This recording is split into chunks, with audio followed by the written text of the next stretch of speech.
देवेश, कल कहाँ थे आप? Devesh, are you there? हाँ, कल कहाँ थे? Good morning ma'am. Good good morning. Morning ma'am ma'am. Lucknow में गुड गया मॉर्निंग था राहुल। कल 11 हाँ. बजे। Okay, so let us see. So yesterday only Rahul and Siddharth had joined in, but you know now two of you have joined in today. So let us start, and probably from tomorrow we will start whether you join in or you don't join in. Okay. Any news on Rahul Kumar? Rahul Kumar की कोई news है? उसकी तबीयत कैसी है?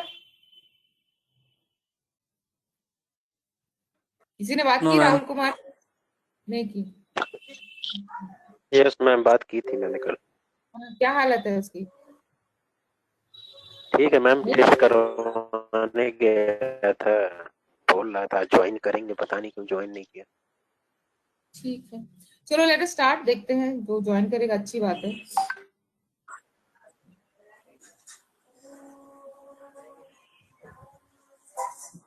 तो कल ये हमने देखा था the way of calculating your compounded annual growth.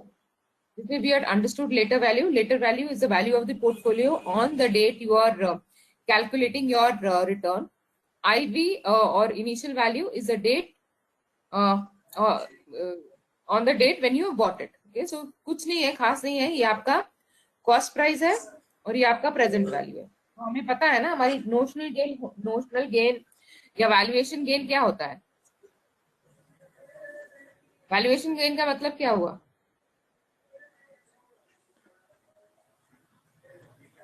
What is valuation when gain? asset price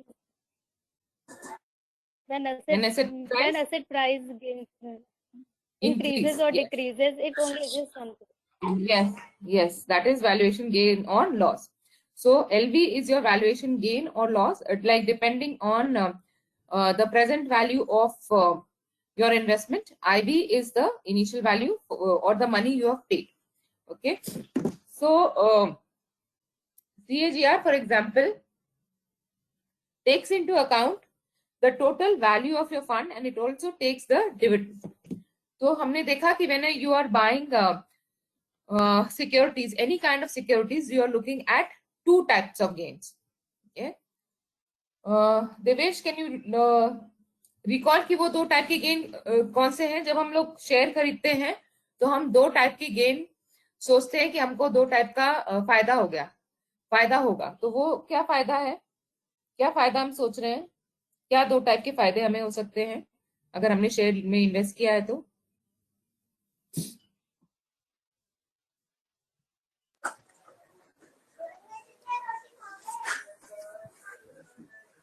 ma'am दो टाइप के जो शेयर करने पे टू टाइप प्रॉफिट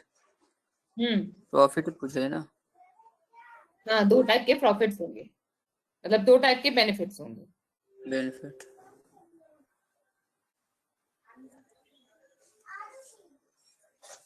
क्या होंगे वो दो टाइप के बेनिफिट्स? खुशबू, आप बता सकती हैं? Hello, good morning, ma'am. Yes, Good morning, ma'am. Siddharth. Capital appreciation and dividend. हाँ, very Ma'am, capital appreciation and yes. तो समझ में आया देवेश आपको कैपिटल एप्रिसिएशन का क्या मतलब होता है, डिविडेंड का क्या मतलब होता है? कैपिटल एप्रिसिएशन और मैम डिविडेंड। डिविडेंड, हाँ, डिविडेंड क्या है?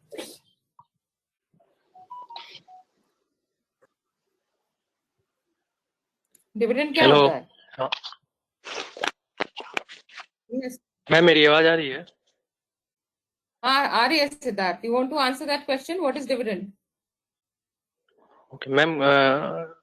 Reward given by the Dividend company is to the shareholder after the profit. Yes, correct, yes very ma'am. good. Dividend is a Dividend is distribution of sharing of, profit by corporation of. yes, correct. So with dividend is the distribution of profit by the company. So if I bought share into a company, I will expect that कि company को फायदा होगा तो company मुझे dividend pay करेगी. Also good morning Arpita. Morning, ma'am. Also the share price will rise in the market. So I'm looking at two type of gains. तो जब हम अपना प्रॉफिट कैलकुलेट करते हैं या जब हम लेटर वैल्यू कैलकुलेट करते हैं तो हम सिर्फ शेयर प्राइस मूवमेंट को नहीं लेंगे. मतलब कि अगर मैंने 12 रुपए का शेयर खरीदा, वो 14 रुपए हो गया और उसमें मुझे 2 रुपए का डिविडेंड भी मिला, तो मेरा टोटल वैल्यू क्या हुआ? 12 plus 2. So I have been profited in with 4 rupees rather than 2. So this is the thing we take in consideration for calculating the return on my mutual fund also. So ये question मैंने आपको दिया था, तो कल राहुल और सिद्धार्थ ने थोड़ा इसे समझा है. बाकी लोग आपने कुछ किया था इसमें कुछ किया था. फ्राइडे को हमने ये आपको I had shown you this numerical and I asked you to work on it. तो कम से कम डिविडेंड तो आप निकाल पाए कि कितना डिविडेंड मिला होगा.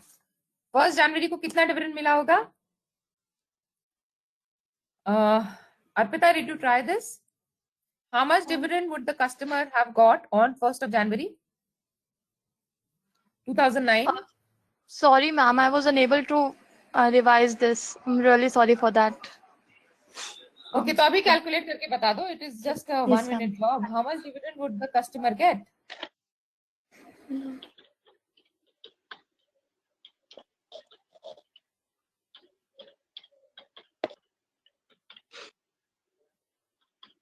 कितना डिविडेंड मिला होगा?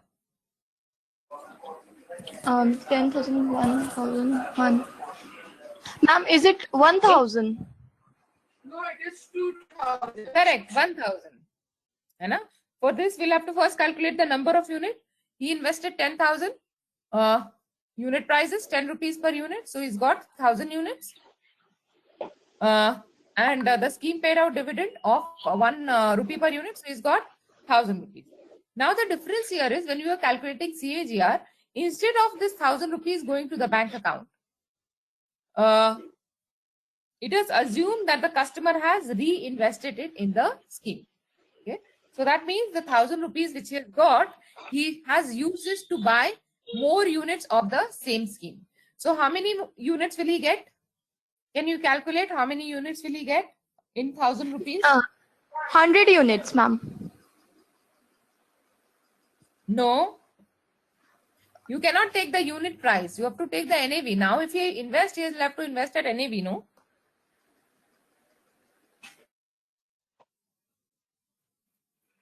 So this 10 rupees was the unit price in 2008. We are in 2009 when the NAV is 12.5. So how much, how many units will he get? Ma'am, thousands divided by 12.5. Huh? Yes, correct. 1,000 divided by 12.5. I'm not deliberately not asking 80 you. units. Discuss कर चुके हैं. Ma'am 80 unit. 80 units. Correct. Correct. अब उसके पास total units कितनी हो गई? Ma'am, 1,080. 1080. अब उसे कितना डिविडेंड मिलेगा? 1,080 rupees. हाँ, अब उसको 1080 रुपीज मिलेगा. अब 1080 से कितने यूनिट्स और वो खरीद सकता है? Ma'am, 1,000 divided by 12.50. हाँ? 72 unit. हाँ. 72 unit ये और 72 समझ में आया? Arpita and Khushboo. 1,080 divided by 15. Yes, ma'am. आ गया. Got it. हाँ, हाँ, right. Yes, तो ma'am. अब उसकी कितनी यूनिट्स होगी? How many units will he have now? 1,080 units he will have. 1,080 plus 72. Plus 72. 1,152. Okay. Yeah. ठीक है, तो कितनी यूनिट्स हो गई उसके पास टोटल? 1,152. 52. यस, 1,152 यूनिट्स हो गई. ठीक है, अब टोटल वैल्यू कितनी हो गई उस यूनिट्स की? लेटर वैल्यू क्या हो गई अब बताओ? 1,152 into 15. 15. 15 into 15. क्योंकि NAV is 15. Then is NAV is 15. Okay, so आपका लेटर वैल्यू आ गया, right? Yes, letter ma'am. Value कितना आया? 17,280. Hmm. 17,280. So, and then we will calculate. So this is the calculation. So dividend per unit, he got 1000. Then he could buy 80 units because the NAV is now 12.5. So he got additional 80 units. Then second year, he got dividend on 1080 units rather than 1000. So he so he got 1080, and because the NAV was 50, got 72 additional units. So the total unit was 1152, and the later value that therefore became 17280. And if you have to calculate the return, you will use the formula of this LV over IV, later value over initial value by 1 by n minus 1. ठीक है, तो n कैसे निकालेंगे आप? n you will have to see the purchase date and the selling date. So he bought it on 30th June and he sold it. Even if he did not sell, you are calculating the value on January 1st, 2010. So it is 1.5 years. So using this, you will calculate the CAGR. So CAGR, when we are calculating, you have to keep in mind that the money which is being paid to the customer as dividend is not spent or is not credited to his bank account. That money is used for creating new unit. So you will have to keep that in mind and calculate the fresh units he will get.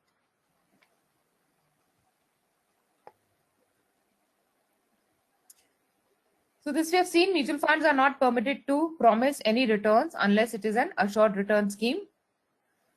Assured return schemes call for a guarantor who is named in the offer document. The guarantor will need to write out a check if the scheme is otherwise not able to pay the assured return. So I'm sure all of you would have heard many advertisements of mutual fund, and they always say that mutual fund investments are subject to market risk, and that is all detailed in the offer document. So only specific schemes who give the assurance of some kind of returns can promise it. Okay? So now yesterday I was asking Siddharth, तो सिद्धार्थ बोल रहे थे कि वो revise कर रहे हैं जो हमने वेल्थ मैनेजमेंट पढ़ा है. मेरा एक सजेशन है कि आप वो कुछ ना करो, आप ये म्यूचुअल फंड वाली बुक पूरी पढ़ लो. जैसे हम लोग स्कूल में पढ़ते थे ना, उंगली रख के एक एक शब्द के नीचे, वैसे अगर आप ये पूरी म्यूचुअल फंड की बुक पढ़ लोगे, आपका वेल्थ मैनेजमेंट का कॉन्सेप्ट पूरा क्लियर हो जाएगा, बिल्कुल क्लियर हो जाएगा. तो जो हमारा साइकिल ऑफ वेल्थ मैनेजमेंट है या स्टेप्स ऑफ फाइनेंशियल प्लानिंग है, वो उस पे क्लैरिटी मिल जाएगी, टाइप ऑफ इन्वेस्टमेंट इंस्ट्रूमेंट पे क्लैरिटी मिल जाएगी, रिस्क पे क्लैरिटी मिल जाएगी. तो I would suggest you, I think ये कितना 300 पेज है कुछ, no, have a target of 30 pages 35 pages every day and finish this book in one day, in 10 days. आपका जो भी कॉन्सेप्ट है इन्वेस्टमेंट का, सब कुछ क्लियर हो जाएगा. okay? तो मेरे ख्याल से all of you should read that book. Okay, ma'am. So we have seen, yeah?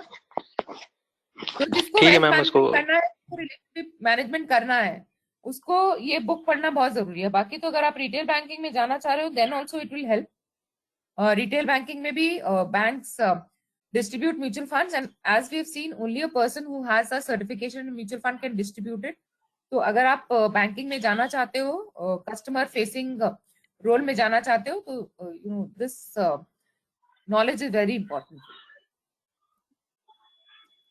Okay, so we have seen there can be many risks. Now risk can be related to the investment type. It can also be related to the portfolio. So portfolio risk, portfolio basically is to define is the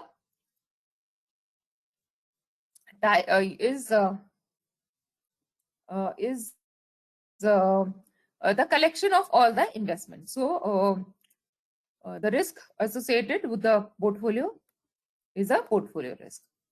Okay. Now portfolio risk can be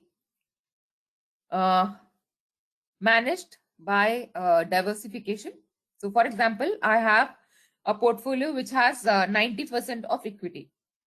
Now the risk is very high because equity is a high risk investment. I can manage the risk, or minimize the risk by for example, having more of debt in my portfolio. Okay, so I'm reducing that. So diversifiable risk. So investors invest in mutual fund scheme, which in turn invest in the market. It can be debt, equity, gold, or real estate. These are also known as asset classes. Okay? And the way the mutual fund invest in these assets is known as asset allocation.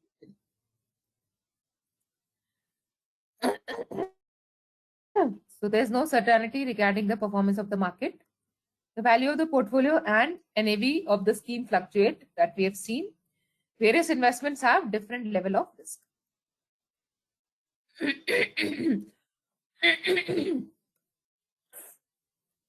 Astute fund managers, that means on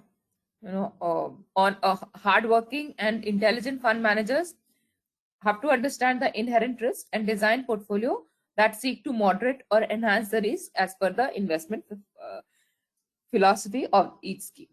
So higher risk he might take because of generating higher returns. Now liquidity can also be a risk. Liquidity, as we all know, is the measure of conversion of assets into cash.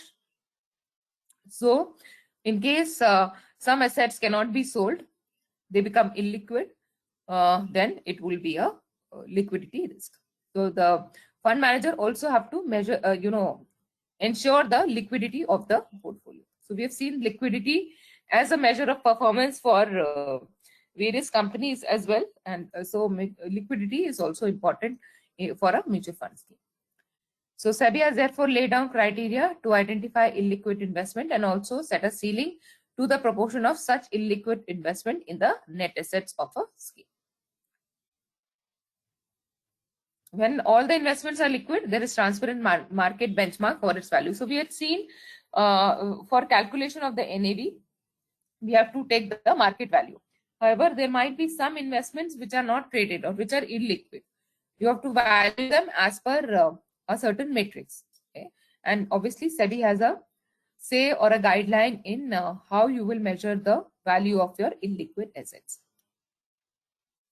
So whatever liquid assets you have, these investments can be sold to book profits or to generate liquidity of the scheme.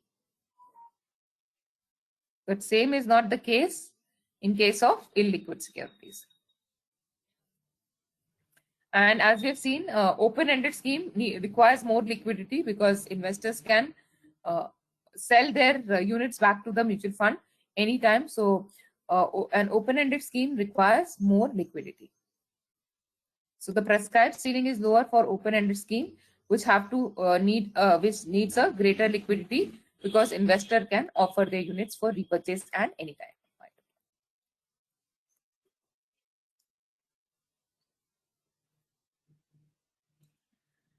So schemes also maintain liquid assets. So liquid assets में क्या क्या आएगा? Money market instruments and cash. And Cash. So this is also the way of minimizing the risk. So in case the market is very volatile, okay, then rather than investing what the mutual fund manager would do, they will keep it in liquid assets. That means they're earning some amount of interest or some kind amount of return on their investment. However, they're not taking a lot of risk to invest in equity. Okay? So they believe that market is heated and therefore prefer to sell their investment and hold the proceeds in liquid form until the next buying opportunity comes up. So mutual fund usually would buy when the market is down and sell when the market is high, bullish. Also, they'll have to maintain some amount in liquid assets because they have to for dividend payment or repurchase expectation, and more so for a open-ended fund. And we've seen that the open-ended fund manager has to keep some money in liquid form because the investors have the option to buy and sell at any time. Now we have seen NAV is the total asset value minus liability. Now what can be the liabilities of the scheme? Anyone? Ma'am, Yes. fees. Ma'am, commission fees. Commission. Yes. Fees. Transaction Exit, charges. ma'am, entry load, exit. Transaction. Ma'am, Transaction entry No, load, that charge. is exit not a load. liability of the scheme. Liability of the scheme is the payment which the scheme has to make. Hmm. So payment of transaction charges, payment of transaction tax, fund manager fees, all these are liability of the scheme. And more the ma'am liability. Entry load तो ban हो गया ना. No. Entry load is something which the investor has to bear. Has to pay. हाँ. This is liability of the investor, not the scheme. Yes. Investor has to bear specifically. Means Correct. जब mutual fund खरीदते हैं ma'am तब fees पे करते हैं, entry fees ना. कौन पे करता है? मतलब Investor इन्वेस्टर pay पे करता करता है, फंड थोड़ा pay मैनेजर करती या है। जिस. हाँ, तो स्कीम थोड़ा ना पे करती है, वो तो इन्वेस्टर पे करता है ना. Investor has मैम लेकिन एंट्री लोड मैम बैन हो गया ना मैम इस समय. अब तो एंट्री लोड हाँ, नहीं ban- लिया जाता है. correct. हाँ, तो लाइबिलिटी थोड़ा ना हुई फंड की.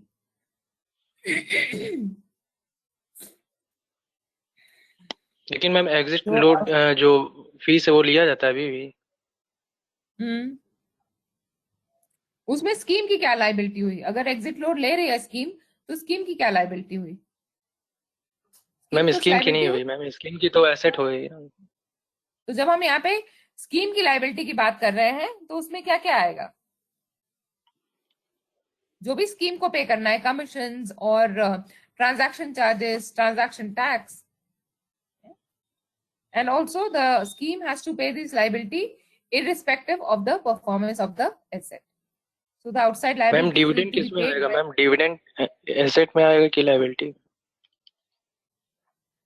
डिविडेंड अगर पे कर रहा है तो लाइबिलिटी हो जाएगा ना. डिक्लेयर हो गया और पे करना है तो फिर उसको एनएवी रिड्यूस हो जाएगा ना. Okay. So it is bad enough when I said performs poorly, but it is if heavy outside liabilities need to be paid during the time, the scheme will face extreme pressure. तो हमने देखा ना liabilities का क्या effect होता है. Fund value minus the liabilities will give you the NAV. तो आपका जो total जो corpus है that will reduce. So therefore outside the liabilities add to the risk of a mutual fund scheme. When Ma'am, I have taxation a is question. yes, Arpita.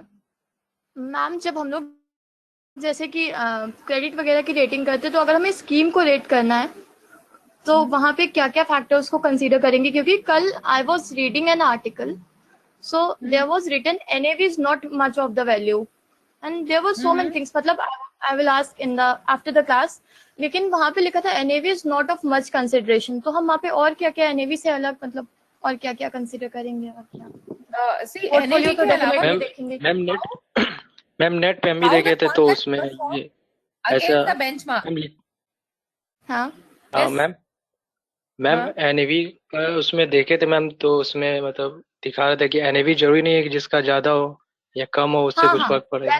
That is what actually I also read कि NAV is not of much consideration because that is most volatile thing of the whole scheme. So we should not give much attention to that. Correct. So NAV is only your selling price, no? हाँ. NAV is your selling price. आपको कितना return generate करके दिया है उसने, that is of more important. और return भी नहीं, बेंचमार्क के अगेंस्ट कितना रिटर्न हुआ है. Suppose we are going to let's say we are going to invest first time in a scheme. तो वहां पे मतलब हम लोग क्या देखते हैं? पहले AUM देखते हैं कि उस पर्टिकुलर स्कीम का AUM कितना है, उसके बाद यही NAV देखते हैं. सो वहां पे NAV कंसिडरेशन नहीं है, तो और क्या क्या AUM से अलग और क्या चीजों को देखा जा सकता है? NAV आपको कुछ खास नहीं बताएगा, आपको रिटर्न देखना चाहिए. रिटर्न देखना चाहिए. If you want a better picture, return विस द बेंचमार्क. तो अगर आप देखोगे मैम अभी एग्जांपल में इन्फोसिस का एग्जांपल बता रहे इन जो देखे थे उसमें इन्फोसिस का एग्जांपल दे रहे थे. hold on before you talk about Infosys, यहाँ पे हम म्यूचुअल फंड स्कीम की बात कर रहे हैं, हम इक्विटी की बात नहीं कर रहे हैं, हम स्कीम की बात कर रहे हैं. Infosys is a share investment in equity. We are talking about mutual funds, so don't get confused here. ठीक है, अब बताओ आप Infosys के बारे में क्या बोल रहे थे? मैम जैसे एनएवी का ही था कि मैम एनएवी कम हो या ज्यादा उससे फर्क नहीं पड़ता है कंपनी में। अगर जिसका ज्यादा एनएवी हो और जिसका कम हो तो कम वाला भी हो सकता है कि वो ज्यादा प्रॉफिट दे रहा हो, देगा ऑब्वियसली, बिल्कुल। ज्यादा। तो हमें रिटर्न से मतलब है ना, हमें एनएवी से क्या करना है, हमें रिटर्न से मतलब है। और रिटर्न स्कीम ने कैसा दिया है compared to benchmark, right. So for example आप कॉम्पिटिटिव एग्जाम देते हैं, उसमें कुछ पेपर 600 मार्क्स के होंगे, कुछ 500 के होंगे, कुछ 400 से होंगे। उससे कोई फर्क पड़ता है? उससे कोई फर्क नहीं पड़ता। क्या फर्क पड़ता है कि आपको कितना परसेंटेज आया है। परसेंटेज भी बहुत अच्छा आया हो सकता है, पर अगर कट ऑफ से कम आया है तो उसका कोई मतलब नहीं है ना। Cut off is your benchmark. Yes ma'am. Okay, तो आपका परफॉर्मेंस कैसे देखा जाएगा? आपको मान लो 80% भी मिल गया, but it is not good enough because the benchmark is 85%, right. तो जब हम म्यूचुअल फंड के ओके या परफॉर्मेंस इवेल्युएट करते हैं तो एनएवी का might not have too much of importance. We have to see how the fund has performed in vis-a-vis the benchmark. Okay? Benchmark क्या है और Yes, ma'am. benchmark से कितना ज्यादा हमें रिटर्न मिला है। So a fund manager who's able to generate more return than the benchmark is a better fund manager than a fund manager who has generated return less than the benchmark. ठीक है, तो उसने 40% return भी generate किया है, पर आपका benchmark ने 45% रिटर्न जनरेट किया है, और आपका जो दूसरा वाला फंड है उसने 50% रिटर्न जनरेट किया है। So obviously 50% is better. This is like when the market is very good. अगर हो सकता है कि बेंचमार्क ने 10% जनरेट किया हो, सो 12% इज बेटर। तो सिर्फ एनएवी से आपको कुछ खास नहीं पता चलेगा। You have to see the return with the mutual fund is generated vis-a-vis the benchmark, right? So Arpita, this clarifies your doubt to some extent. Yes, ma'am, I got it now. It's clear. So these are all liabilities. These can be liabilities for a business. This can be liabilities for the mutual fund scheme as well. So tax, any loan they have taken, any debt they have taken, any overdraft. इसको हम लोग leverage भी कहते हैं। If you remember, जब हम लोग financial ratios पढ़ रहे थे तो leverage was the ratio of debt vis-a-vis capital, vis-a-vis equity capital. So leverage is how how much loan the mutual fund has, or how the mutual fund has generated its money. So अगर high leverage होगा, obviously the risk would increase. The practice of taking liabilities beyond what is inherent to the normal business of a mutual fund scheme is called leveraging. So these are some liabilities in the scheme. So SEBI also allows the mutual funds to borrow, but the mutual fund cannot borrow more than 20% of its net assets value. The borrowing cannot be more than 6 months. The borrowing is permitted only to meet the cash flow needs of the investor, that is dividend payment or repurchase payment. The limitation of leverage ensures that risk arising out of balance sheet structure in Indian mutual fund scheme is considerably minimized. So if you remember, we had seen that mutual funds in India are very strictly regulated by SEBI. So the mutual fund going bust is a very rare possibility.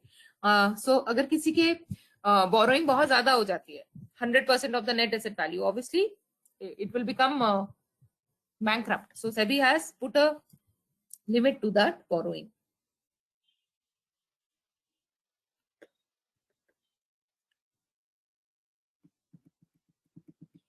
The mutual fund can also use derivatives. So we have understood derivatives as a financial contract whose value is derived from any other underlying asset. So derivatives are instruments whose value is derived from the value of one or more underlying exposures. The underlying could be shares, exchange rate, interest rate, commodity, precious metal, index, weather, etc. So commonly known derivatives are forward, futures, options, and swaps.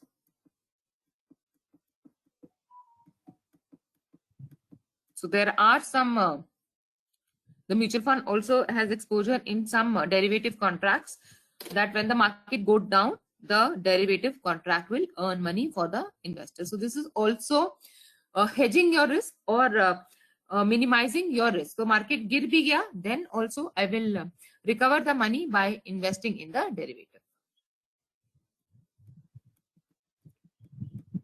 Another risk is unit holder churn. Churn का क्या मतलब होता है? Churn का मतलब घुमाना. You know, जब हम लोग फॉर एग्जाम्पल मट्ठा घुमाते हैं उसमें से मक्खन निकल आता है, दैट इज चर्निंग. तो जितना ज्यादा चर्निंग होगा उतना ज्यादा रिस्क है. चर्निंग मतलब कि फंड मैनेजर बार बार सिक्योरिटीज बाय एंड सेल कर रहा है, तो इसमें ज्यादा रिस्क है. Anything which is more volatile is more risky. Also it will increase the expense of the mutual fund, क्योंकि ट्रांजैक्शन चार्ज इसके ऊपर देना पड़ेगा, एसटीटी देना पड़ेगा. तो a churn will increase the risk as well as the expense for the mutual fund.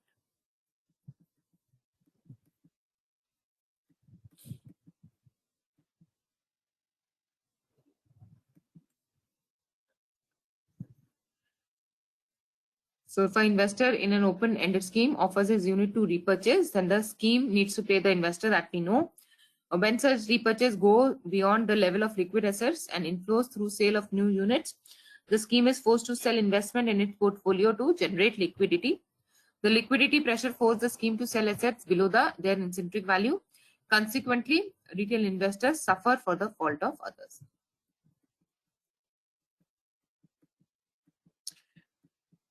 So to help the mutual fund to maintain the churn ratio, SEBI has said that there should not be investors who represent more than 25% of the net assets of a scheme. क्योंकि ये अगर ज्यादा होंगे तो अपने अगर if they take out their contribution, then the NAV would fall. So as a measure to protect the investor, SEBI has stipulated the 25 rule. Every scheme should have at least 20 investors. No investor should represent more than 25% of net assets of a scheme.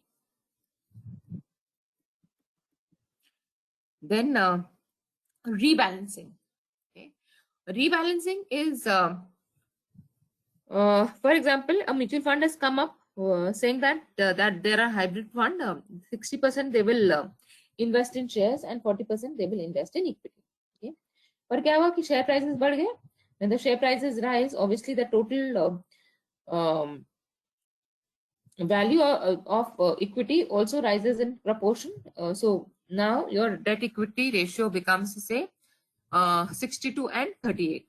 So what the fund manager would do, he will sell the additional 2% and invest that in debt to always maintain a 60-40 ratio. That is rebalancing. And it can be done for any other sector also. For example, pharma hai, you know? So if it is a pharma fund, so they will always ensure that 65% or more is pharma. In case that ratios change, then the mutual fund manager would sell some of the non-pharma company shares and buy some more pharma shares. So mutual fund schemes that wants to vary the weightage of a sector, say pharma, in its portfolio, can do so through derivatives without having to sell some non-pharma company shares and buying some pharma company shares.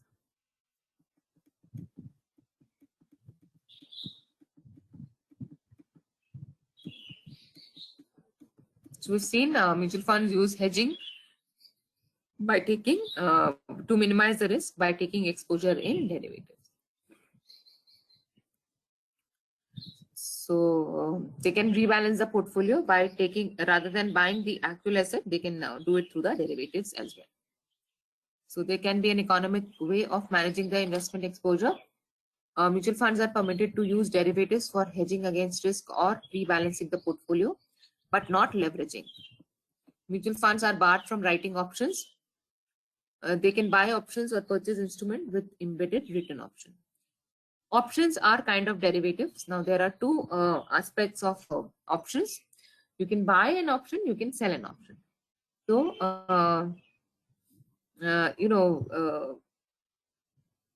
the options give you an opportunity to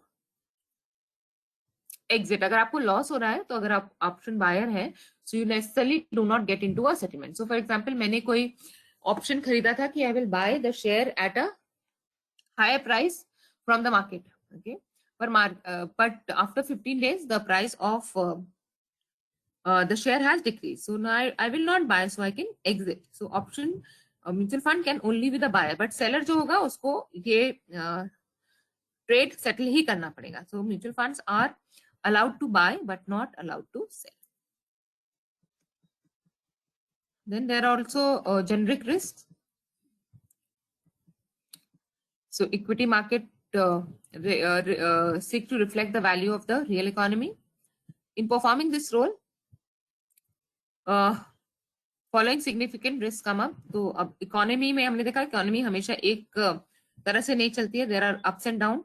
So the real economy goes through cycles.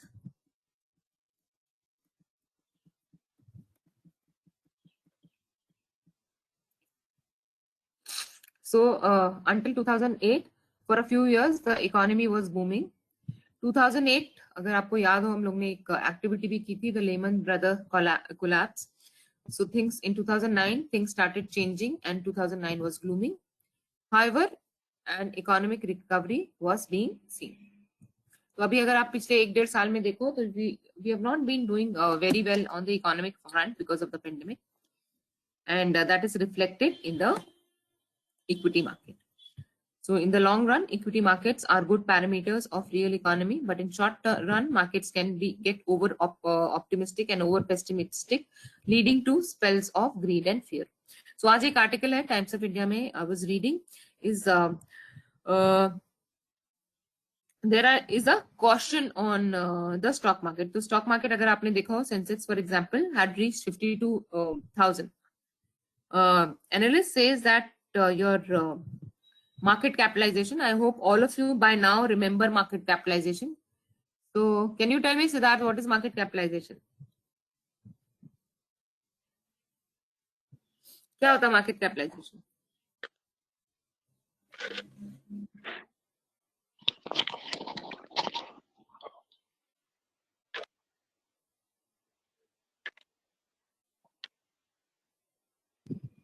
Ma'am जो output profit होती है market, ये उसको कहते हैं. कुछ भी company की वैल्यू, हाँ. Market price of one share into number of outstanding share. Yes. So it should have a reference to the GDP. ठीक है. तो अभी क्या है कि जो मार्केट कैपिटलाइजेशन है it is exceeding the GDP and people say that it is a risky thing to invest in equity because your equity market should actually show the market should be show the real picture of the GDP. अब क्या हुआ है, GDP तो पिछले कुछ महीनों में reduce हुई है. तो it is not in line with that same logic, so you have to be careful.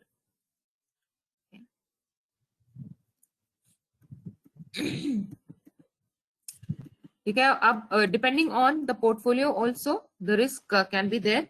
अब सेक्टर फंड जो हमने देखा था वो एक स्पेसिफिक सेक्टर में ही इन्वेस्ट करते हैं. अब जब स्पेसिफिक सेक्टर में इन्वेस्ट करते हैं तो रिस्क इसमें बहुत ज्यादा है. Diversified equity fund, as the name suggests, invest in diversified or many different kind of equities, so the risk is minimized.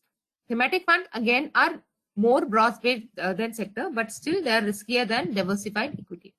Mid-cap funds invest in thematic funds क्या होता है? क्या चीज? Thematic funds. Thematic fund, Yes, ma'am. they take a theme and invest. जैसे sector fund है ना, IT sector fund है. ठीक है. आईटी सेक्टर फंड का क्या मतलब हुआ? They will invest only in IT companies. Okay. पर अगर थीमेटिक फंड है तो उनको लगता है कि आईटी सेक्टर ग्रो करेगा, तो they will not only invest in IT, they will also invest in से अ कंप्यूटर मैन्युफैक्चरिंग कंपनी, क्योंकि अगर आईटी ग्रो होगा तो कंप्यूटर भी ग्रो होगा, केबल्स भी ग्रो Yes, ma'am. होंगे, इंटरनेट भी ग्रो होगा. तो उन्होंने थीम ले लिया आईटी. सो आईटी से कौन कौन बेनिफिट होगा, वो उन सारी इंडस्ट्रीज में लगाते हैं, ठीक है। बट सेक्टर फंड सिर्फ स्पेसिफिक होता है, सिर्फ आईटी में ही लगाएगा। तो थीमेटिक फंड्स थोड़े से बेटर होते हैं सेक्टर फंड से, because they take a theme. Those are thematic funds, so they invest as per a theme. So sector funds suffer from concentration risk. The entire exposure is to a single sector. Sector funds are considered to carry the highest risk amongst the equity mutual fund. Diversified equity funds have exposure to multiple sectors. Diversified equity funds are therefore less risky than sector funds. So ये हमने देखा कि risk को minimise करने का या control करने का एक तरीका होता है to diversify. That means to have different kind of securities. Thematic funds also take a theme and invest as per that theme. So they are like a sector fund but more broad based, matlab they invest in other companies as well. So our variation of sector funds, here the investment is as per a theme. So say infrastructure, therefore thematic fund are less risky than sector fund but riskier than diversified equity. Then mid cap, they invest in mid-cap stocks which are less liquid and less research in the market than the frontline stock. Frontline stock को हम क्या बोल सकते हैं? Frontline stock को हम क्या बोलते हैं? Frontline stock का मतलब क्या हुआ? इसको और क्या बोल सकते हैं?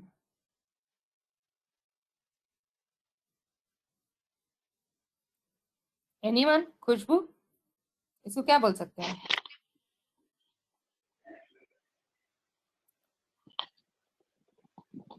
सिद्धार्थ क्या मैम बोल जो सकते हैं? टॉप कंपनी जो होती है मैम, जो हाँ, तो उसको क्या बोलते हैं हम? फाइनेंशियल टर्म्स से उसको क्या बोलेंगे हम? मतलब मैम मिड कैप में भी मैम जो सबसे आगे रहती है। Large cap, yes. सिद्धार्थ, आपको थोड़ा इंप्रूव करना है, आप पूरी कहानी बताने लगते हो, आप you don't get to the answer quickly. तो जो बड़ी कंपनीज होती है उनको हम लार्ज कैप भी बोलते हैं या उनको हम ब्लू चिप भी बोलते हैं। ये आपकी स्टॉक मार्केट की टर्मिनोलॉजी है, ब्लू चिप या large cap. Large cap means the market capitalization of these company is larger than the mid cap companies. So obviously mid cap is riskier than large cap and probably less risky than small cap. Small cap are even smaller companies. Then you can have a contra fund. Contra का मतलब है, comes from contrary. Contrary का क्या मतलब है? Opposite. Okay. So contra fund go beyond, contrary to the market. So for example, everybody is selling, they will buy. Okay. So they take position that are contrary to the market. Obviously, anything contrary to the norm is risky. So such investment style has a high risk of misjudgment. Then dividend yield funds. यहाँ पे क्या आपको इसके नाम से क्या समझ में आ रहा है? Dividend yield. How are they trying to generate profit? May I? Yes, Arpita. Dividend yield in the sense they would focus on growth rather than protection. So they will invest in equity, I think.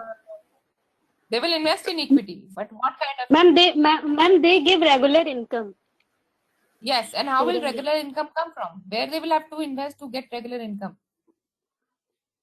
Ma'am, in dividend related. Government security. No government security. Government securities में नहीं invest करेंगे, हम equity की बात कर रहे हैं. तो इक्विटी में हमने देखा जो बड़ी कंपनी होती है, लार्ज कैप कंपनीज होती हैं, अच्छा डिविडेंड देती हैं, बट शेयर प्राइस बहुत ज्यादा ग्रो नहीं करेगा. सो फॉर एग्जांपल आप एमआरएफ का ले लो. एमआरएफ का प्राइस जो है मल्टीपल थाउजेंड्स में है ना. 32,000 कितना है? आई डोंट नो कितना है. सिद्धार्थ कितना है पर शेयर? 32,000 पर शेयर. हाँ, तो अगर 500 रुपए मैम भी उसका ज्यादा बढ़ा, है, 30 से 35,000. हाँ, तो एज अ परसेंटेज उसका प्राइस मूवमेंट ज्यादा नहीं होगा, but it pays good dividend. So good dividend yield funds invest in companies which पे गुड डिविडेंड. डिविडेंड ऑब्जेक्टिव होगा, ग्रोथ ऑब्वियसली नहीं होगा. ग्रोथ के लिए तो आप स्मॉल कैप कंपनी में लगाओगे ना. सी, एक पेड़ जब आप छोटा सा पौधा लगाते हो, ठीक है, आपने मान लो आम का पेड़ लगाया, तो पहले 5-10 साल वो बहुत तेजी से बढ़ेगा. ओके, उसके बाद जब it will reach a certain height, उसके बाद उसकी हाइट बहुत ज्यादा नहीं बढ़ेगी, पर उसके बाद उसमें फल आना शुरू होंगे, राइट? तो स्मॉल कैप कंपनीज और मिड कैप कंपनीज क्या है, वो छोटा पौधा है जिनमें ग्रोथ के बहुत ऑप्शंस हैं अभी। और लार्ज कैप कंपनीज क्या है, जो पूरा एकदम पूरा फुल ग्रोन ट्री है। अब your expectation is not that कि this tree will grow, your expectation is that they will give you fruit. ये समझ में आया, राइट? तो large cap companies are companies which are bigger companies, they have grown to a large extent and now you don't expect कि ये और ज्यादा grow करेंगे। व्हाट डू यू एक्सपेक्ट कि आप उसके नीचे आराम से छांव में बैठोगे, रिस्क कम है और वो आपको फल देते रहेंगे। So those are large cap companies. So dividend yield funds invest in large cap companies जिसमें आपका प्राइस मूवमेंट बहुत ज्यादा नहीं है, but they pay very good dividend. So they are less risky than your mid cap companies. Okay. So dividend yield funds invest in shares whose price fluctuate less but offer attractive returns in form of dividend. Such funds offer equity exposure with lower downside. तो जैसे हमने देखा, when a person is buying equity, he is expecting two kind of returns. One is capital appreciation, the other is dividend. Now, if you're investing in dividend yield company, the expectation is a good dividend for the company rather than capital appreciation. समझ में आया ये बात? Yes, ma'am. Yes, बाकी ma'am. लोग ma'am dividend pay कोई tax भी नहीं देना पड़ता इन्वेस्टर्स को? हाँ, इन्वेस्टर को डिविडेंड पे टैक्स नहीं देना पड़ता। Then you will have arbitrage funds. Arbitrage का क्या मतलब है? Difference. So these people are looking at opportunities where they can buy the security at a lower price than the existing market price, and then they will try to make profit in it. So however they are very risky because बहुत transitory है, तो ये बहुत risky है। So the risks are arbitrage normally between cash market and future and option market, which is derivative market. The risk of this category of funds is lowest amongst equity funds. Now debt fund में हमने risk देखा। Date fund में क्या risk हो सकता है? Date fund का क्या रिस्क हो सकता है?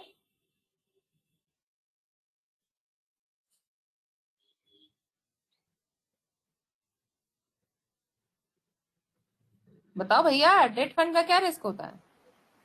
Ma'am credit risk is there, credit risk है, और मैम इंटरेस्ट रेट रिस्क है, इन्फ्लेशन री इन्वेस्टमेंट रिस्क है। तो debt securities comparatively less risky हैं, पर इनके खुद के इनहेरेंट रिस्क है।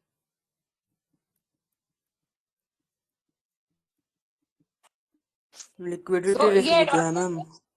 कौन सा? Liquidity risk. हाँ, लिक्विडिटी रिस्क भी है, राइट। सो एडवांटेज है कि आपको रेगुलर इनकम है and they are safer than equity, but they also have disadvantages. So where the imperfection of market, a solvent issuer will still repay the amount promised on maturity. This assured value of maturity makes debt a lot safer than equity. However, disadvantage, interest rate risk है, policies of the government and RBI for controlling inflation or for changing the interest rates. Fund manager taking a wrong call is not as vibrant as liquid. So debt, because debt, mutual funds invest in debt, so they will have the risk associated with fixed income security. So debt fund में shorter maturity securities suffer lesser fluctuation in value as compared to the lower ones with longer tenor. So we've seen this. Longer the tenor of the debt, longer would be the risk. So shorter term would have less risky. So therefore we say liquid funds are less risky than any other debt fund. So liquid scheme which invest in securities of up to 61 days maturity have the lowest risk amongst all kind of schemes. Then you have FMP. So FMP also a fixed maturity plan align the maturity of their portfolio to the maturity of the scheme, the yield is relatively more predictable. So if the fixed maturity plan is structured on the basis of investment in non-government paper, then the credit risk is an issue. So ये हमने देखा कि debt में हमेशा credit risk एक risk रहता है. Then अगर financial sector में invest कर रहे हो, so it is very volatile. So when the real estate sector was in financial trouble recently, several mutual fund debt schemes faced the pressure because they had large exposure to the sector. So depending where the fund is investing, it will be subject to various kind of risk. Now, what are hybrid funds? What are hybrid funds? Ma'am, combination of equity and the debt. Mixture. Okay. But Ma'am, the hybrid fund, example of hybrid funds are balanced funds. Correct. That is okay. But rather than saying equity and debt, you can say hybrid funds have exposure to more than one kind of asset. So it can be equity, it can be debt, it can be gold, it can be real estate. So they have exposure to different kind of assets.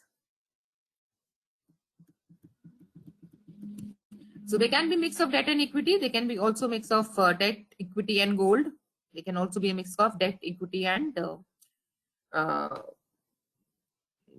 real estate. Now, what is the advantage? They are less risky because usually the debt and the equity market move in opposite direction. That means if debt is doing well, you will not get good returns on equity. If equity is doing well, you will not get good returns on debt. So usually the performance of equity and debt is contrary to each other. So it is a rarity that both debt and equity markets fare poorly at the same time. So here the scheme is linked to performance of two different assets. So we have seen diversification. That means having more assets in your portfolio rather than just one will reduce your risk. So hybrid funds are diversified. That means they invest in more than one type of asset. So they are less risky. And also they offer flexibility to the fund manager for asset allocation. Asset allocation is basically where the investment is done in which kind of assets. And your asset classes, we have seen many asset classes. It can be equity, debt, gold, foreign exchange, real estate. So the fund manager has flexibility for asset allocation.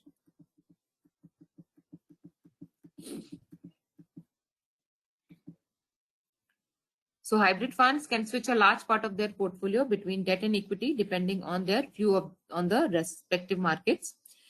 It is a flexible asset allocation scheme. So dono debt or equity में invest कर रहे हैं. अगर the fund manager feels that investment in equity is better this time, so he'll invest in equity. If he thinks it is better in debt, he will do in debt. So they have flexibility for asset allocation. Obviously, risk तो कभी भी हो सकता है because the fund manager takes wrong asset allocation call, then there's a risk.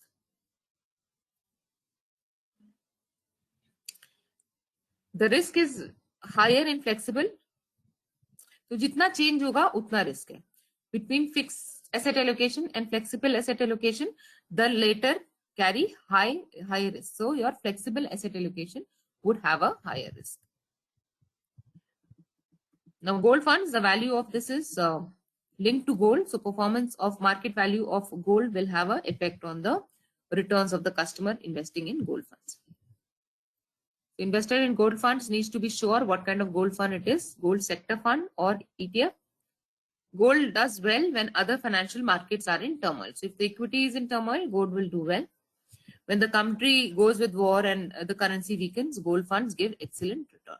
So gold and equity are also inversely proportional or inversely related. When equity does well, gold does not do well, and vice versa. So in case you have diversification in gold also, it will reduce your risk.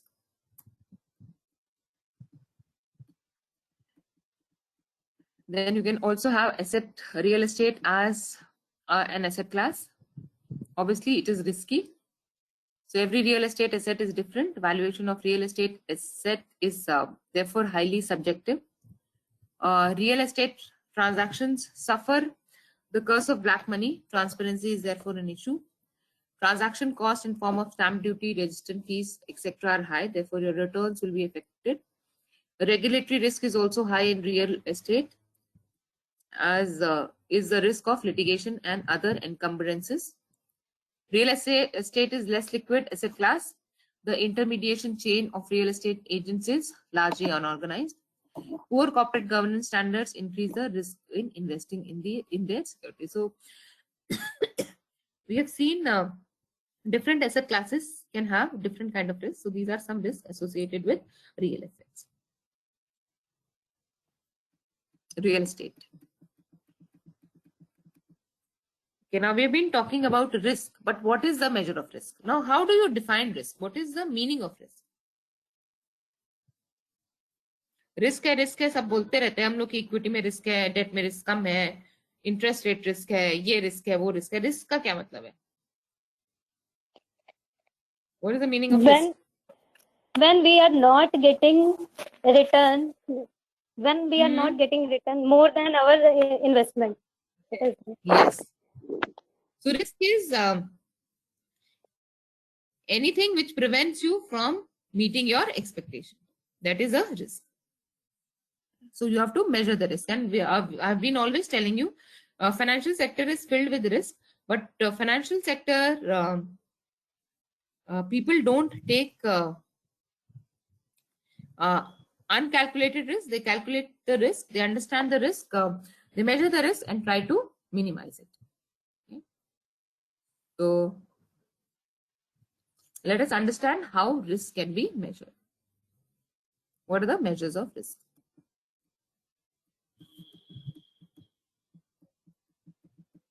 So fluctuation in return is used to measure as a risk.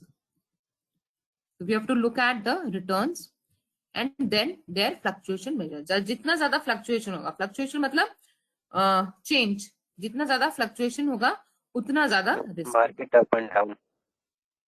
हाँ, ups and downs, yes. तो जितना ज़्यादा fluctuation होगा, जितना ज़्यादा volatility होगी, उतना ज़्यादा risk है. So fluctuation is return can be assessed in relation to itself or in relationship or to some other index. So you have the variance. Variance is the difference. जितना variance होगा उतना ही ज़्यादा variance from the average उतना ज़्यादा risk होगा. So अभी यहाँ पे आपको दो स्कीम दी हुई है, ठीक है, दोनों का एवरेज 5 है, बट इसमें से कौन सी स्कीम आपको लगता है ज्यादा रिस्की है? या दोनों का सेम रिस्क है? Second one is riskier, ma'am. Second one. Ma'am. And Correct. So variance is the deviation from the average. Average तो दोनों का 5 है. Average we all know. You add up the value and divide it by the number of incidents. So average is same, but if you look at the deviation difference between the average and there is more deviation. So here you have a, there's no deviance. Here it is -1 deviance, no deviance, and +1. So deviation is very small. But if you look at the deviation here, it is here. If you look at this is -15%. This is 15%. Okay. So deviation is more. So wherever there is more deviation than the mean, which is the variance, the risk is higher.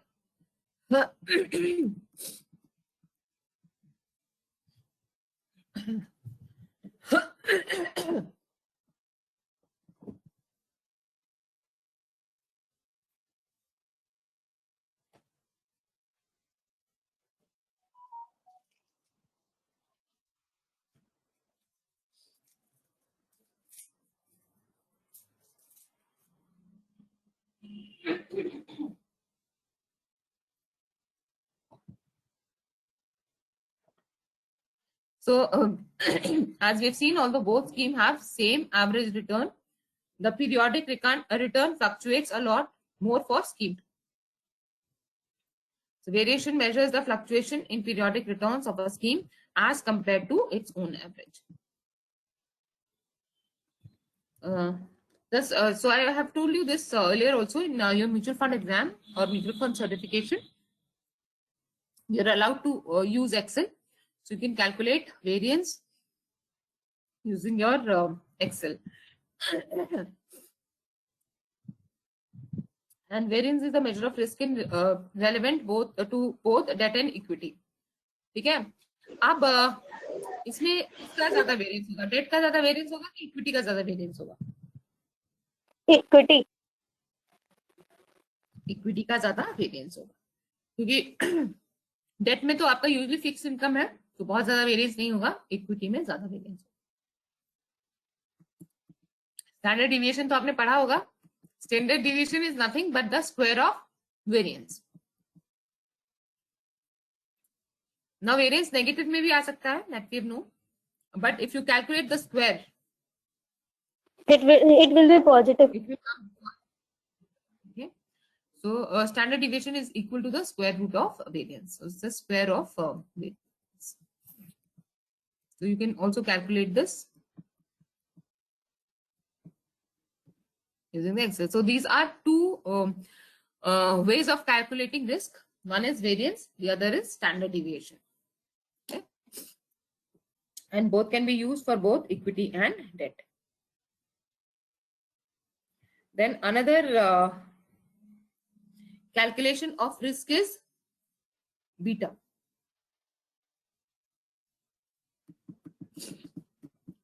Now, before understanding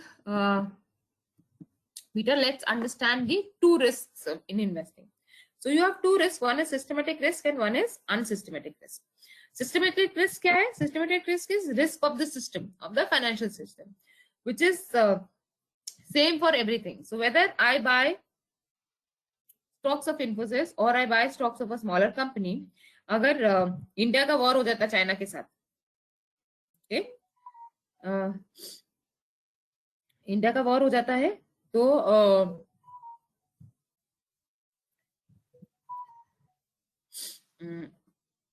obviously चाहे वो कोई भी company हो, सबका share नीचे होगा. Okay, so that is the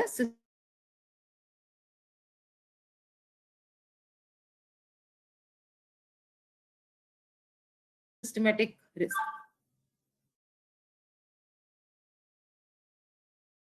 Is cannot be diversified. Risk is risk to a company. Diversified by it can be. You have two kind of risk: systematic risk and non-systematic risk. Systematic risk is integral to investing in the market. It cannot be avoided. Non-systematic risk is unique to a company. In an equity portfolio can be minimized by diversification.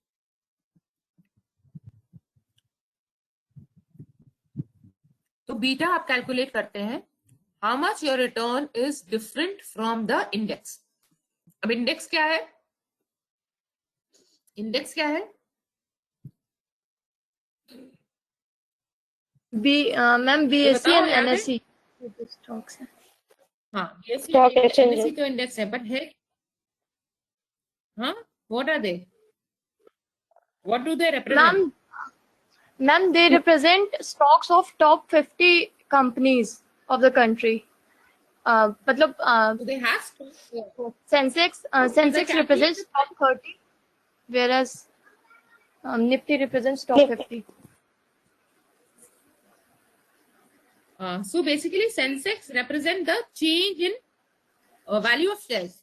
When we say Sensex बढ़ गया, that means share prices have risen in general. Sensex घट गया, मतलब share prices have fallen down. So Sensex or index tells you how the share prices has moved in. Okay, and also then you can calculate the return. Ma'am, here Sensex is used as a benchmark. Yes. Ma'am. Yes. Okay. Correct.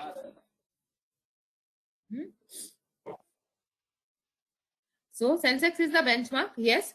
अगर if यहाँ पे हम risk देख रहे हैं, यहाँ पे return की जगह हम रिस्क देख रहे हैं. So beta measures the fluctuation of periodic return in a scheme as compared to fluctuation is return in an index. तो मान लीजिए आपने एक इंडेक्स फंड खरीदा, उसके रिटर्न्स क्या होंगे? उसके रिटर्न्स आप कैसे कैलकुलेट कर सकते हो? उसका रिटर्न वही होगा ना, सेंसेक्स का रिटर्न है, right? Yes ma'am, yes ma'am. तो अभी तो उसको हम कहते हैं, तो if the fund return is exactly similar to that of the stock exchange. It is said to have a beta 1. So beta with 1 would mean that this fund has the same risk as the index. Beta more than 1, that means they're giving better returns or there is more variation in their returns. So companies or scheme whose beta is more than 1 are seen as more risky than the market. Beta less than 1 is indicative of a company or scheme that is less risky than the market. Okay, so beta is a measurement of risk compared to the stock index. तो अब ये कौन सा ये आप किस type की securities से यूज कर सकते हो? जैसे हमने देखा वेरिएंस और standard deviation can be used either for debt और इक्विटी, बट बीटा आप किस टाइप के फंड के लिए यूज कर सकते हो?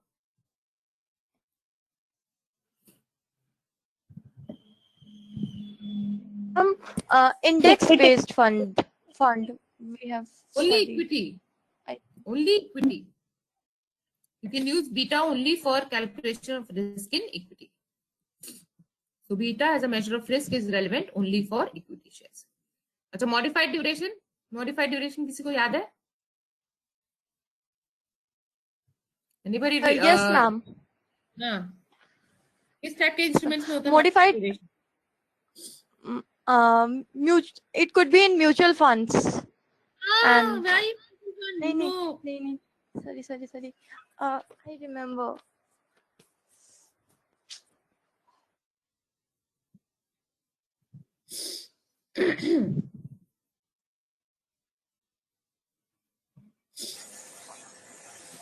बताओ हम डिजिटल ट्रेड फंड कुछ भी.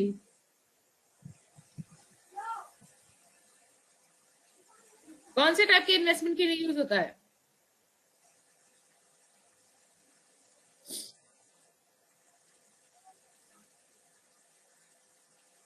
मैम बॉन्ड बॉन्ड के लिए यूज होता है. मॉडिफाइड ड्यूरेशन हमने बॉन्ड में देखा था ना.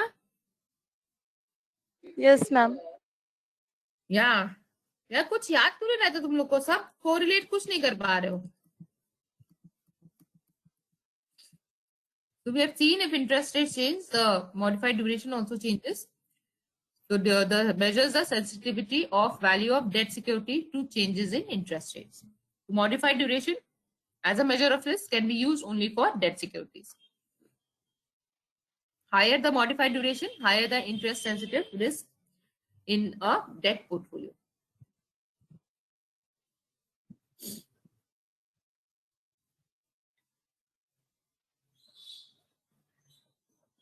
So a professional investor would rely on modified duration as a better measure to sensitivity to interest rate change. So modified duration should be seen for debt funds. Beta should be seen for equity fund. Modified duration should be seen for debt funds.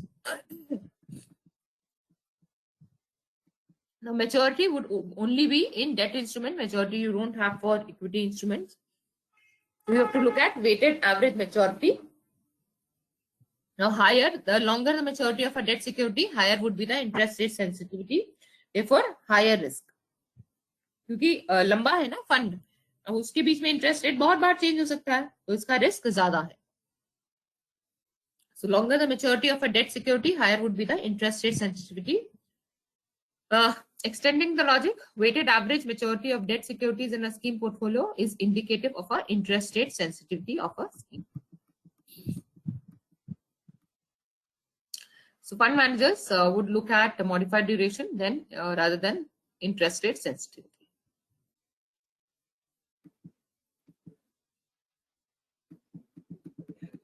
So benchmark, तो हमने देखा ना कि आपका performance as an absolute percentage does not have much meaning, but unless it is compared to benchmark. और वो हम school से करते हैं ना कि किसने टॉप किया, हाईएस्ट कितना है, उसके कंपैरिजन में आपके मार्क्स देखे जाते हैं. तो म्यूचुअल फंड का परफॉर्मेंस अगर आपको देखना है तो look at the performance of the benchmarks. और म्यूचुअल फंड में हमेशा हर स्कीम में एक बेंचमार्क डिफाइंड होता है. And benchmark is dependent on the type of securities you are investing. Debt का अलग बेंचमार्क होगा, इक्विटी का अलग बेंचमार्क होगा.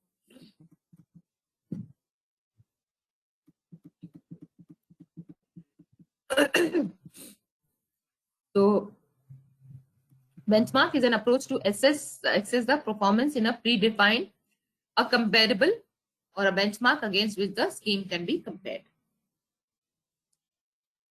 A credible benchmark should meet the following requirement. It should be in sync with the investment objective of the scheme. That is, the security or variables that go against calculation of benchmark should be representative of the kind of portfolio implicit in the scheme investment objective.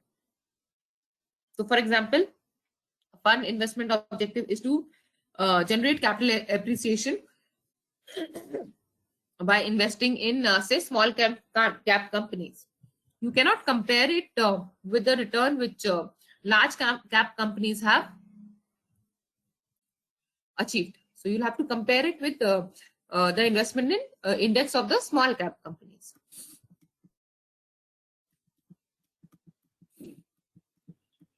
The benchmark should be calculated by an independent agency in a transparent manner and published regularly. So most benchmarks are constructed by stock exchange, credit rating agencies, security research houses, or financial publications. So obviously fund cannot create it, because then it is easy for them to show that the scheme has performed better than the benchmark. The benchmark has to be created by independent agencies.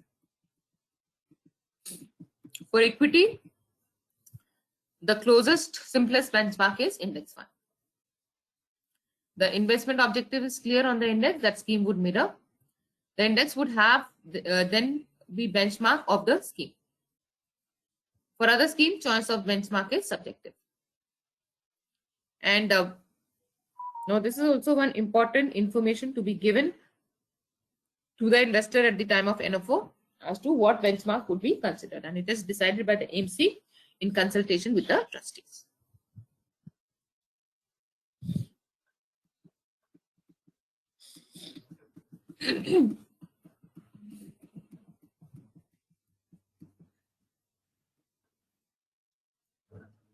So when we were looking at a measure of a rating of a mutual fund, you will look at how it is performed vis-a-vis the benchmark. So some mutual fund research houses compare mutual fund schemes with benchmark, which is average returns by all schemes in the category or the best performance in the category.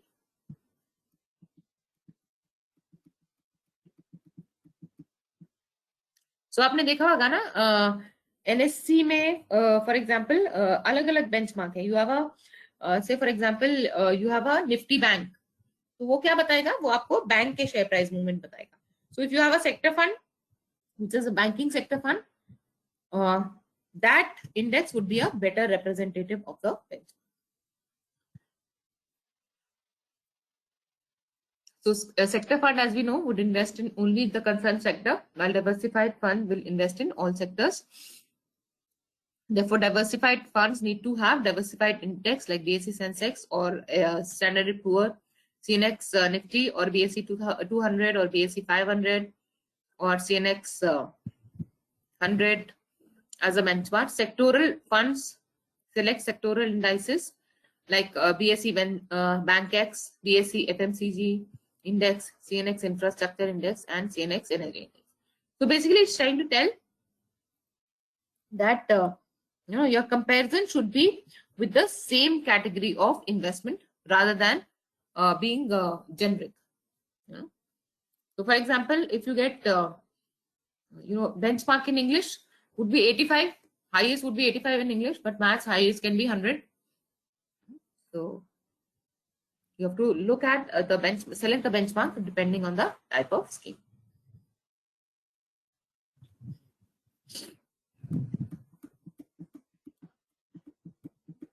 फिर से आ गया टोपी. So that is what I'm saying. Your large cap investments cannot be compared with mid cap, because you're taking more risk, and if they're generating the same kind of return, actually it is not good enough, because you've taken a higher amount of risk. Your return should be also high.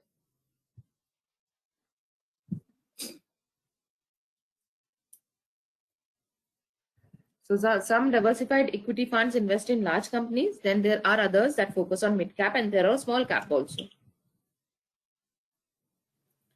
So definition of mid caps keeps varying depending on the valuation in the market. Usually Axel, I think it is up to 5,000 crore.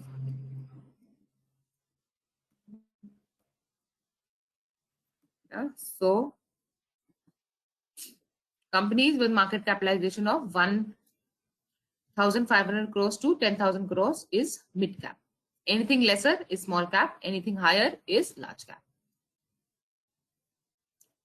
So if you're investing in mid cap, then your benchmark would be indices representative or representing returns on mid caps. So a diversified equity fund that has chosen mid cap stocks as its investment universe would find mid cap indices like CNX mid cap or Nifty mid cap or BSE mid cap to be better benchmarks.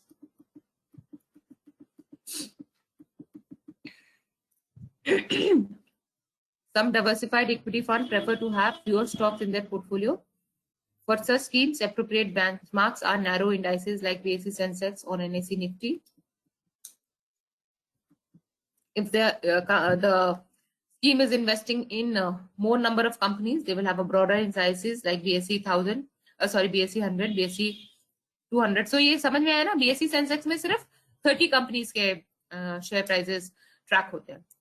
Whereas BSE 100 would track 100 share prices. BSE 200 would track 200 prices.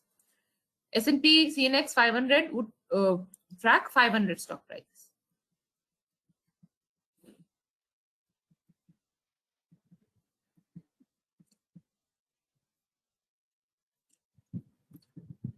So arbitrage fund में थोड़ा सा मुश्किल है because they actually invest in derivative, so their returns might not be that indicative.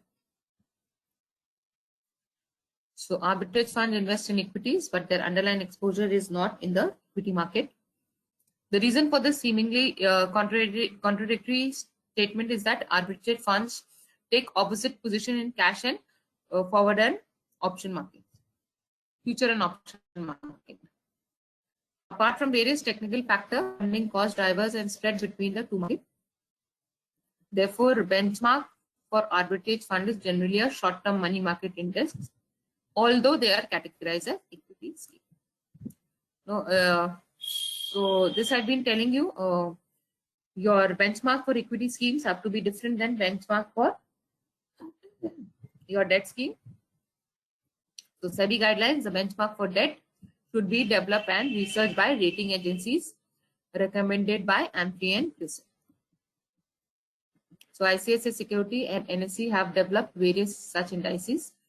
So you have the NSE MIBOR or Mumbai Interbank Offer Rate is based on short-term money market.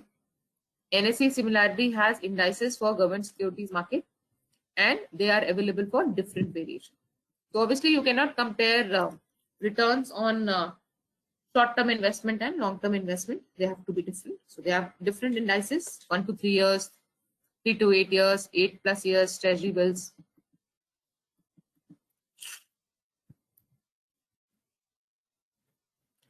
ICICI Securities has a sovereign bond index calculated based on government securities.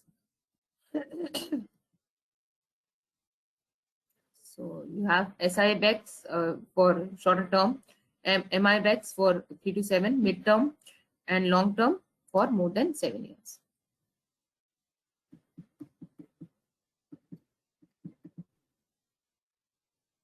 So CRISIL also gives some indices. CRISIL gives out values of CRISIL Gift Bond Index and AAA Corporate Bond Index.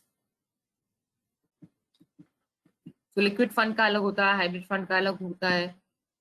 So they give different kind of indices. So indices are basically benchmarks to know the performance of your fund.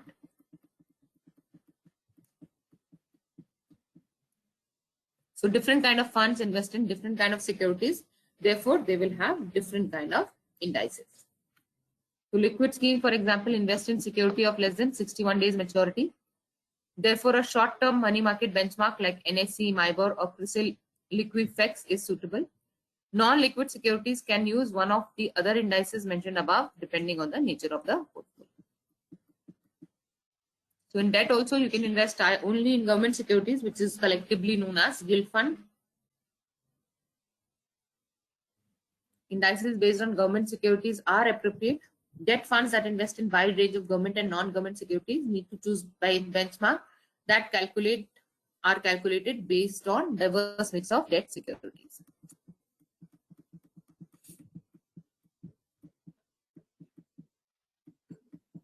So for example, CRISIL AAA Corporate Bond Index is one such non-government security based index. So we have seen index hybrid funds can have more than one kind of asset class. They can invest in a mix of debt and equity, and now even gold. And for index for hybrid fund, therefore the index has to reflect both. So therefore a blend of equity and debt index can be considered.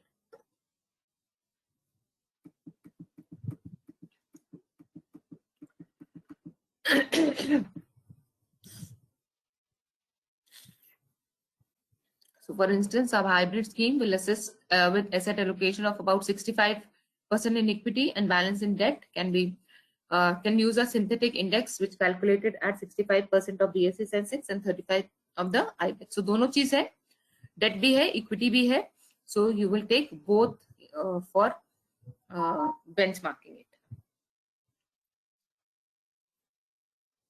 CRISIL, one of the credit rating agency, has also created some blended indices for monthly income plan can be considered by balance fund. Also, it should be noted that considering the prevailing tax law, the balance fund in general maintain allocation of more than 65% of NAV in equity shares. So they are more equity oriented. So this 65% and more होगा, उसी type का orientation है. So this will help them maintain tax status as equity oriented with incidental tax benefits to the investor. Then for gold funds, obviously gold would be the benchmark. For real estate, you will have to consider the return on the real estate. So a few real estate services companies have developed real estate indices where have shorter histories and are yet to earn wider acceptance that the equity indices enjoy. So we have seen though mutual funds are allowed to invest in equity, they are not very popular in India as of now. In real estate, they are not very popular. So I think by now we would have understood that the benchmark would depend on where the scheme proposes to invest. If the scheme proposes to seek to invest in across number of countries, then structure a systematic index that would be a blend of indices relevant to the countries where it's proposed to invest. So basically it means that wherever the scheme is investing, the comparison has to be with similar kind of investment options. And this we have seen even if the scheme invests in international market, the returns have to be generated in INR. So some of the examples here. Equity scheme would be compared to Sensex or Nifty. Long-term debt scheme can be compared to 10-year dated Government of India security. Short-term debt can be considered compared to 1-year T-bills. T-bill क्या हुआ? T-bill का क्या मतलब है? चाय का bill? Treasury bill. Treasury bill क्या होता है? Borrowing by the government. Government security. Borrowing by the government. Issued by government. Yes, okay. So I think we can take a break now and come back by 11:45. Okay. We'll start with returns, how to calculate the return by 11:45.